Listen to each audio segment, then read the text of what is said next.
Hey everybody, this is my thoughts on Bloodborne, the hack and slash RPG-ish kind of thing from FromSoftware and published by Sony. And it was released to an absolutely massive amount of acclaim, and I'm probably going to get brigaded by people who seem to think that FromSoftware craps gold and can do absolutely no wrong, and that any criticism leveled at any of their games is abject heresy, and the heretic must be punished and or destroyed. And at this point you probably have a couple of questions going through your mind. The first of which is, why the hell are you making this video in the first place? You said you were done with the Souls series and are never going to do any videos on Dark Souls 2 or 3, so why would you do Bloodborne? Well, for one, Bloodborne is not a Souls game. It's definitely a Souls-like, but it's not a Souls game. For another, it's a PlayStation 4 exclusive that is supposed to be one of the big draws of the system, so I kinda have to try it out. And for another, I've actually had this footage sitting around for a couple of years now and didn't want it to go to waste. The other question you probably have going through your mind is, why are you even bothering with Bloodborne anyway? You know you're probably not going to like it.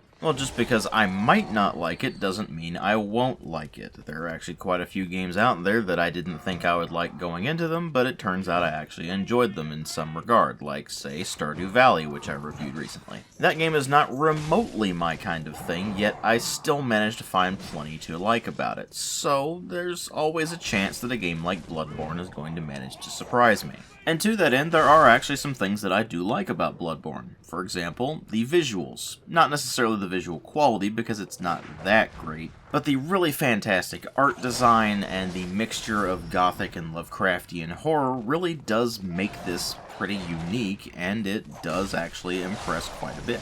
It's just a shame that the actual visual quality itself doesn't really stack up all that well to its art design. It doesn't look bad, it's just not all that impressive in things like the texture quality, or the animations, or of course the complete lack of lip sync or facial animations, and unfortunately they did still lock the game at 30 frames per second instead of going to 60. And the frame rate is actually something I will come back to, but for the time being let's focus on other things that I like about the game. I really like the idea of trick weapons, where they have different functions depending on which mode you have. For example, the cane, where you can just whack things with it, or if you switch it over to the alternate mode, it turns into a razor whip. That is a really cool mechanic, and I'd like to see more of that kind of thing in other games. I also really like the level design, specifically the idea of the shortcuts that you unlock on a rather frequent basis, making it easier to navigate to new places from where you were before if you haven't found a closer spawn point. Not only does that make getting around a lot easier than some other games out there, it also means that the levels, or rather areas, fold in around themselves in a way that actually is surprisingly organic at times.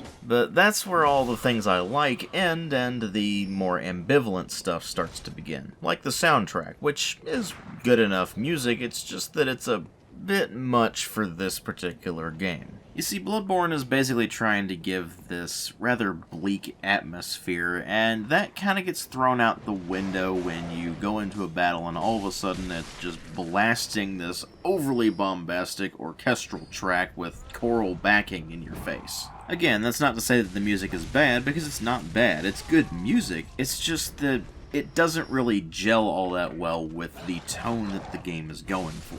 The more somber and moody tracks that play when you're just kind of wandering around or when you go to certain areas are really more what fit the game, and you get less of those, unfortunately. Continuing the sense of ambivalence, there's the idea of the death and retrieval mechanics, where in this particular game, unlike in the Dark Souls games, when you die you don't just leave a spot on the ground that you have to go back to and pick up in order to retrieve all your lost souls. In this particular game, instead of dropping something on the ground, you actually have to go back and kill the enemy that killed you in order to retrieve all your lost stuff. It certainly fits better with the theme they're going for in this particular game in comparison to, of course, the Souls games, but unfortunately it also means that if you manage to get killed by an enemy and want to just go back and retrieve your stuff and then go explore somewhere else just in case that enemy is way too powerful for you, you can't. You have to go and fight that enemy until either you lose again, which is the much more likely thing if you're going up against the more powerful enemies, or you manage to beat it and get your stuff back, and then you can continue on your merry way. Cue the fanboys screaming, "Her, get good, DW, and you won't have that problem." It's not about the problem, it's about the system and how it works out, and it's something I end up being pretty ambivalent toward. But then we come to the things that I dislike outright, or I simply cannot stand at all, and there's really only two aspects there. The first is the same exact problem I have with Dark Souls, in that the game explains basically nothing to you other than basic controls, leading to the same problem that Dark Souls has, where since it doesn't really explain anything to you, you basically have to have the wiki open to know what you're doing. If you don't do that, then the entire game is basically nothing but extreme amounts of trial and error that just very quickly becomes tedious. Now, of course, because you can have a lot more blood vials on you than Estus flask charges, you can actually make quite a few mistakes more than you can with Dark Souls, so that's a good thing, but it's still a problem and it is still pretty irritating. Then, of course, there are the controls, which are definitely more responsive and faster than Dark Souls, but not by a whole lot, so you still don't really feel like you have full control over your character the entire time. And I'm not referring to the idea of going to perform an action, meaning that you are committing to that action and have to wait for that action to finish before you can start doing anything else. I'm referring to the input delay, which is, again, more responsive and faster than Dark Souls, but Dark Souls basically plays like you're wading through a tar pit, so it's not like that's much of an improvement. There is still a delay in the game between when you press the button and when your character actually does what you're intending them to do, and in some cases they don't necessarily do what you intend them to do,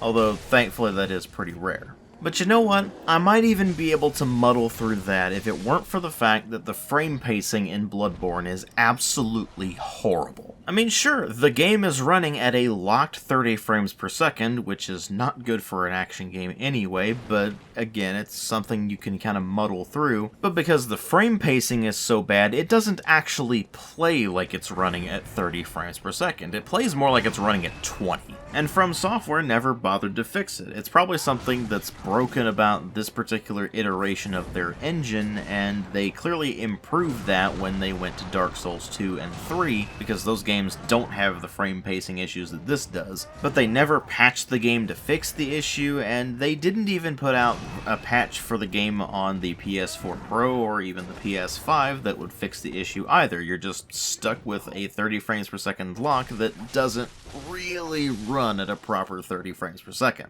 And it's not like even the base PS4 couldn't handle that. I mean, look at Dark Souls 2 and 3. They run perfectly fine on PS4. There's really no excuse for Bloodborne not running at least as well as those two games do. And if the frame pacing were the only issue, then I might be able to put up with it, although it would certainly be extremely irritating. But you combine that with all the other problems the game has, including the one where the game is not necessarily difficult because it is very cleverly designed, but because they tend to throw a lot of gotcha traps in there, where they'll put an enemy in a corner somewhere and you couldn't possibly know they were there unless you looked it up beforehand or had simply managed to fall victim to that trap before, so they score a free hit on you when you move past them. Or they'll throw you up against enemies that just require you to memorize their attack patterns in order to be able to effectively fight them, and that just ends up being a matter of trial and error that you have to go through. Or they'll throw you up against enemies that have auto-tracking attacks that you basically can't avoid until the very last second, and by that point it's probably too late. I have said it many times before, and I will continue to say it many times hence. It's not that a game is difficult that is the problem. The problem is how it is difficult. If it's difficult because of legitimate challenge, where it requires a great deal of skill, or it's very cleverly designed, then that's one thing. But it's another thing entirely if that difficulty comes from cheap tricks, like it tends to be in the Souls series and Bloodborne. And before you inevitably start the DW's mad because he sucks at the game, get good bullshit. Two things. I'm actually not mad at the game, and I'm certainly not mad from the difficulty or whatever. I'm mad because the game is wasting my time by making me bored. I have also said this before, and I will say it again. Being boring is the worst sin a video game can commit, because if a game is bad, then you can actually put up with that, and sometimes bad can be fun.